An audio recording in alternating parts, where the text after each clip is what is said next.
हज़रत आयशा रज़ियल्लाहु ताला अन्हु से रिवायत है कि रसूलुल्लाह सल्लल्लाहु अलैहि वसल्लम ने फरमाया कि मेरी उम्मत में जो शख्स कर्ज में पड़ जाए और उसके अदा करने में पूरी कोशिश करे और फिर अदा करने से पहले मर जाए तो मैं उसका मददगार हूँ। रसूलुल्लाह सल्लल्लाहु अलैहि वसल्लम ने फरमाया, जिस शख्स को ये ख्वाहिश हो कि अल्लाह ताला उसको क़यामत के गम और घुटन से बचाएं, तो उसको चाहिए कि तंग दस्त कर्जदार को मोहलत दे या कर्ज का बोझ उसके सर से उतार दे। हज़रत अब्दुल्ला बिन हजिश रज़ियल्लाहु ताला अन्हु से रिवायत है कि रसूलुल्लाह सल्लल्लाहु अलैहि वसल्लम ने कर्ज के बारे में फरमाया, कसम उस ज़ात की कि मेरी जान उसके कब्जे में है, अगर कोई शख्स जिहाद में शहीद हो जाए, फिर जिंदा होकर दोबारा शहीद हो जाए, फिर जिंदा होकर शहीद हो जाए और उसके जिम्मे किसी का कर्ज आता हो, वो जन्नत में ना जाएगा जब तक उसका कर्ज अदा ना किया जाएगा। हुज़ूर अक़दस सल्लल्लाहु अलैहि वसल्लम का इरशाद है कि जो आदमी कर्ज लेता है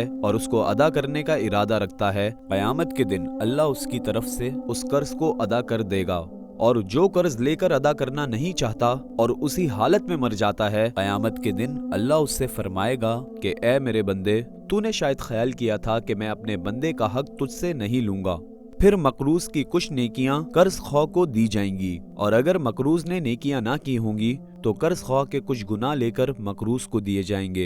हुजूर सल्लल्लाहु अलैहि वसल्लम ने इरशाद फरमाया कि मुसलमानों, कर्ज लेने से बचो, क्योंकि वो रात के वक्त रंजो फिक्र पैदा करता है और दिन को जिल्लत व ख्वारी में मुब्तला करता है।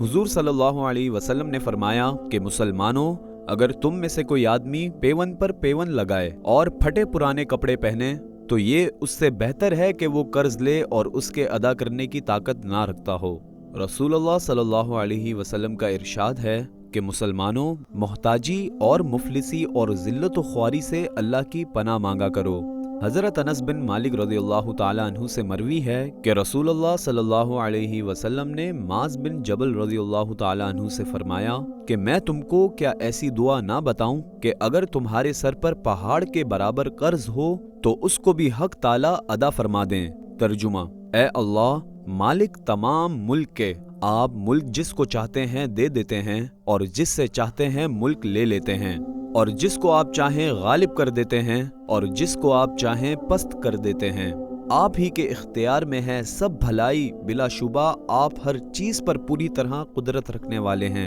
ए दुनिया व आखिरत में रहमान और उन दोनों में रहीम, आप देते हैं ये दोनों जहां जिसको चाहते हैं और रोक देते हैं उन दोनों से जिसको चाहते हैं। मुझ पर ऐसी रहमत फरमाएं कि इसके सबब आप मुझे अपने गैर की रहमत से मुस्तगनी फरमा दें। रसूलुल्लाह सल्लल्लाहु अलैहि वसल्लम ने फरमाया, मैंने शब मेराज में बहिश्त के दरवाजे पर लिखा हुआ देखा कि खैरात का सवाब 10 हिस्सा मिलता है और कर्ज देने का सवाब 18 हिस्से मिलता है। रसूलुल्लाह सल्लल्लाहु अलैहि वसल्लम ने फरमाया, जब तक कर्ज अदा करने के वादे का वक्त ना आया हो, उस वक्त तक अगर किसी गरीब को मोहलत दे तो हर रोज इतना सवाब मिलता है जैसे उतना रुपया खैरात दे दिया, और जब उसका वक्त आ जाए और फिर मोहलत दे तो हर रोज ऐसा सवाब मिलता है जैसे उतने रुपये से दुगना रुपया रोजमर्रा खैरात कर दिया।